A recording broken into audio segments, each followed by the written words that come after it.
யாழ்ப்பாண இளைஞனின் மாபெரும் சாதனை. கையில் பிடிக்கும் மாணவர்கள் தானே அவர்களுக்கான ஒரு வேலை வாய்ப்பு. மனநோயாளிகளை ஒதுக்கும் இந்த உலகத்தில் மனநோயாளிகளினால் வெற்றிகரமாக நடாத்தப்படும் உணவகம். நீங்க அதாவது ஊனமிட்டவர்களோ இயலாதாக்களோ உங்களை வீட்டுல வச்சிருக்காங்க, நீங்க எங்க கூட்டிட்டு வாங்க, அதுக்கான வேலை கட்டாயமா கொடுப்பேன். இந்த காலத்திலும் வெறும் 10 ரூபாய்க்கு உணவுகள். பலதரப்பட்ட சவால்கள், விடாத முயற்சி, இயற்கையான சூழலில் கலப்படமில்லாத உணவுகள், பல தடைகளை உடைத்தெறிந்து விடாது முன்னேறும் யாழ்ப்பாண இளைஞனின் வெற்றி பயணம். உறவுகள் அனைவருக்கும் அன்பான பண்பான வணக்கம். மற்றும் ஒரு காணொலி ஊடாக உங்களோடு இணைந்து கொள்வதற்காக இன்றைய நாள் வந்திருக்கிறோம்.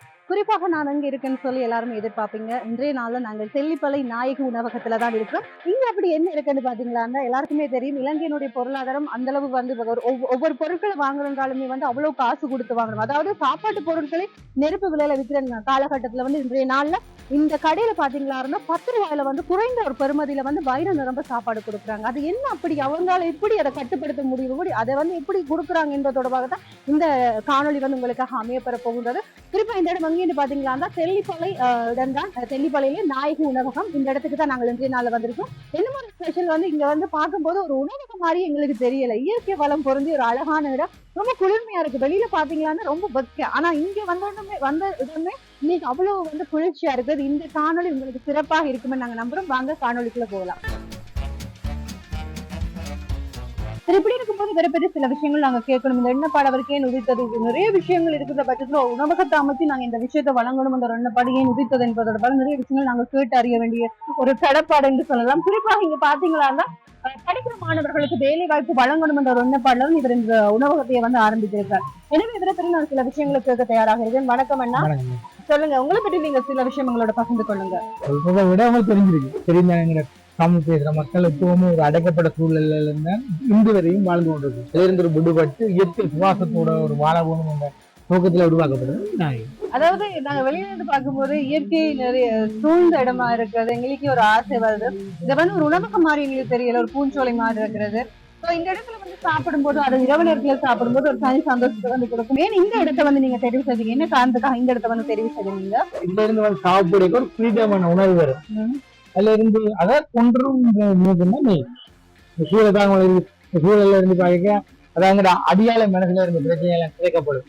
அந்த பிரச்சனையில இருந்து விடுபட்டு உணவு வளர்ந்து போட்டு ஆரோக்கியமா அதுக்காக இயற்கை அது அதனாலதான் தெரிவு செய்வீங்க.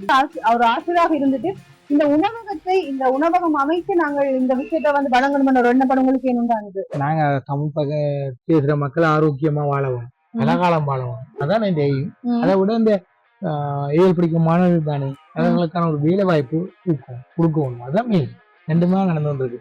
குறிப்பாக நீங்க சொல்லியிருந்தீங்க மாணவர்களுக்கு தொழில் வாய்ப்பு வழங்கணும்னு தான் இந்த இடத்தையும் இந்த தொழிலையுமே வந்து மேற்கொண்டு வருவீங்க. கிட்டத்தட்ட இந்த தொழில் எத்தனை வருடமாக பயணித்துக் கொண்டிருக்கிறது? கிட்டத்தட்ட 2.5 வருஷம்.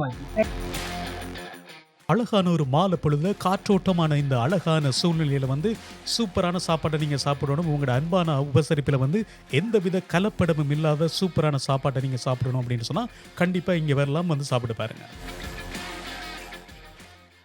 வேற கொட்டை அமைக்கலாம், ஏன்னா பணம் கூட வேற தேவைப்படுது. அது கொட்டை அமைச்சா அந்த விலை இந்த விலைக்கு கொடுக்கலாம். அந்த பிரச்சனை இருக்கு. அதான் மெயின் பிரச்சனை. அது மற்ற உறுப்பின் பிரதேசங்கள் இந்த பிரச்சனை. நாயல் கொஞ்சம் முள்ளுக்கு வேலை பார்க்க, நாயல் அந்த பிராணிகள் கொஞ்சம் முள்ளுக்கு வேலை பார்க்க, அது ஒரு மெயின் பிரச்சனை இருக்கு. மற்ற விலைவாசி உங்களுக்கு தெரியும். இப்பத்தியா விலைவாசி நாங்கள் பிளேண்டியை கொடுப்போம் 10 ரூபா. ஆனா இப்பத்தியா இந்திய விலை 370 ரூபா, டிவியில விலை 260 ரூபா.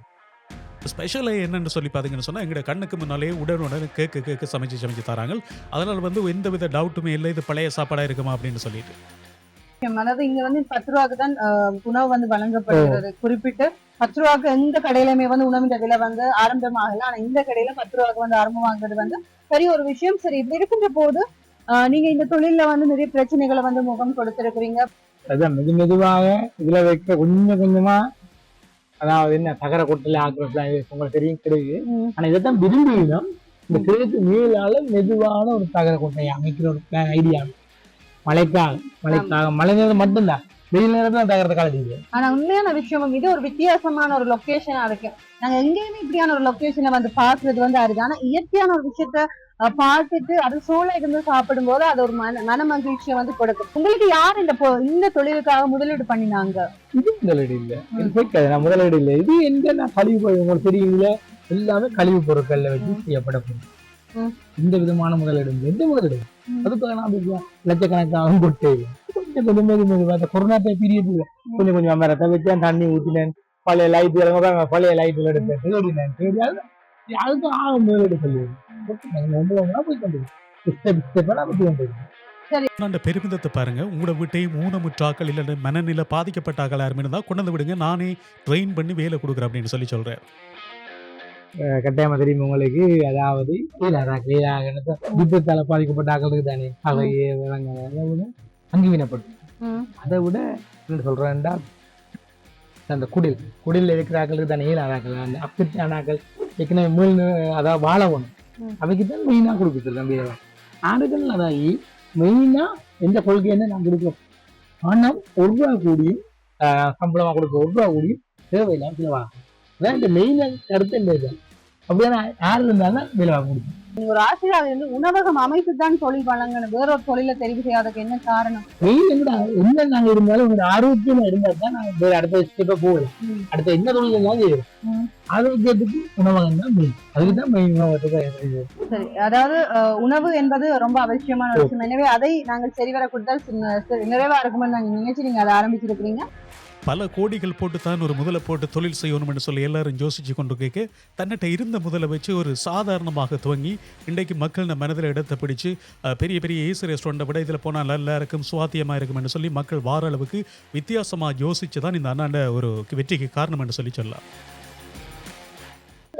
கடந்த கால இதை டிவியில மாதிரி சேனல்ல போக்குற மாதிரி பண்ணுறது அதான் இந்த மெயின் ஐடியா. அதை விட இந்த புற்றுநோயால பாதிக்கப்பட்டாங்களுக்கு இதை கஞ்சியில உணவு அது ஐடியாவும் இருக்கு.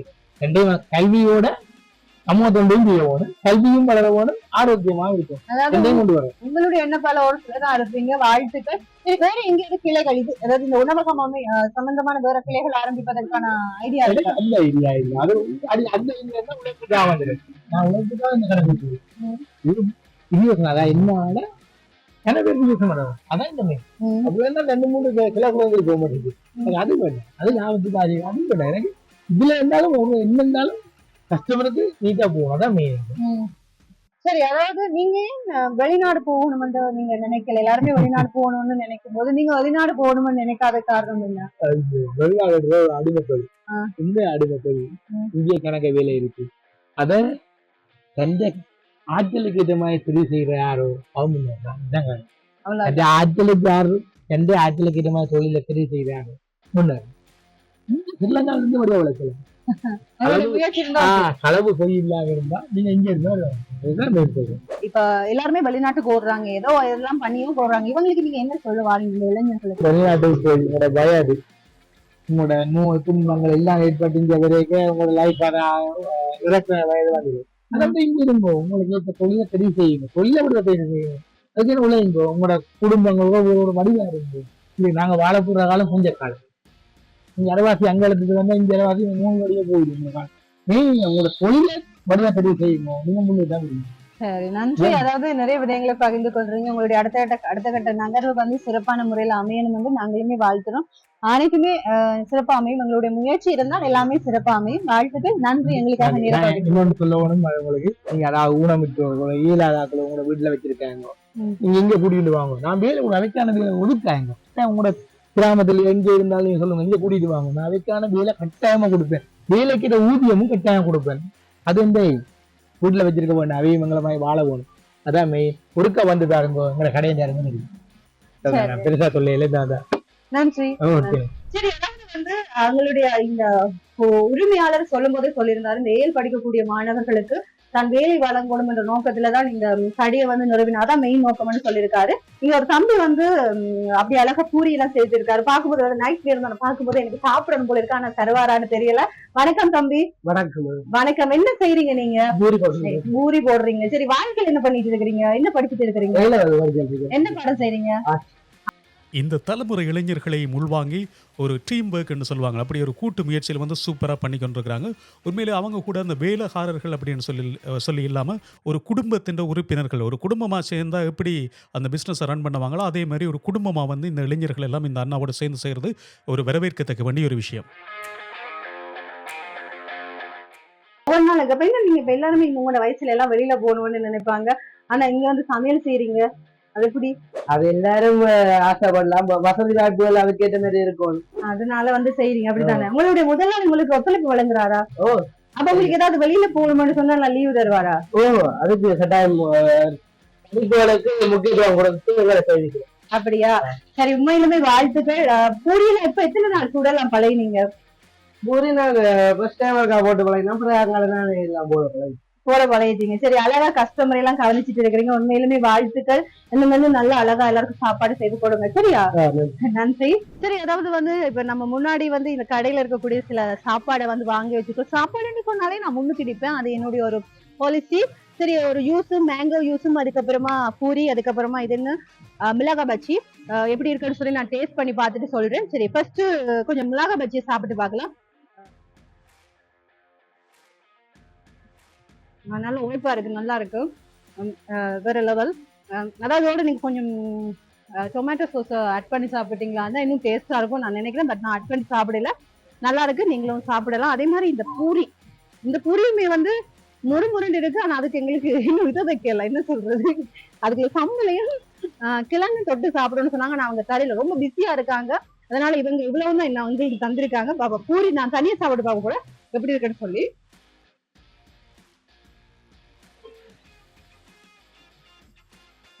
நல்ல முறுமுரண்டு நல்ல டேஸ்டா இருக்கு. என்ன சொல்றது, நம்மளுடைய கிளைமேட்டுமே வந்து மாறிட்டு வருதுதானே. கொஞ்சம் மாறும்போது இந்த வெக்க காலம் எல்லாம் தாண்டி ரொம்ப குளிர்மையான ஒரு காலம், கொஞ்சம் காற்று அடிக்கும் போது அந்த காலகட்டம் வரும்போது இந்த நேரத்துல இந்த சாப்பாடு சாப்பிடும்போது வேற லெவலா இருக்கும். இந்த ஜூஸ் என்ன மாதிரி இருக்குன்னு சொல்லி நான் டேஸ்ட் பண்ணி பார்க்க போறேன். பார்க்கலாம் இந்த ஜூஸ் எப்படி இருக்குன்னு சொல்லிட்டு. அதாவது ஜூஸை குடிக்கும்போது இந்த ரியலா ஒரு மாம்பழம் சாப்பிட்ட மாதிரி எனக்கு ஃபீல் ஆகுது. உண்மைக்குமே நல்லா இருக்கு. இனிப்பும் அவ்வளவுக்கு பெருசா இல்ல, லைட் ஆட் பண்ணிருக்காங்க. உண்மைக்குமே செம்மையா இருக்கு. சோ இதுதான் இன்னைக்கு எங்களுடைய காணொலி உங்களுக்கு சிறப்பு அமைந்திருக்குமோ நாங்க நம்புறோம். இந்த நாள் எங்களுடைய காணொலி பார்த்து கொண்டிருந்த அனைத்து உறவுகளுக்கும் நன்றிகளையும் வாழ்த்துக்களையும் பகிர்ந்து கொண்டு விடைபெற்று செல்லும் நான் லட்சுமி.